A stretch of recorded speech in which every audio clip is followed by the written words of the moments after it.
Nakalabot rin dyan sa Kulasi guys, kay ginalagasta na sa ibang lugar. So sa sobra na kadalagan, nagyan ko na nakasakay sa bike. Tapos grabe gid lantaw ni Migo. Alright.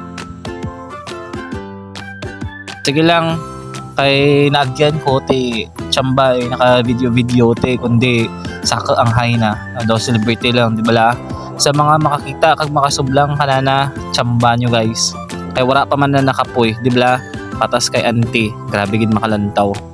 O kay dyan lang tana daw nakapoy ron ti mauna rin ko. Okay, bye.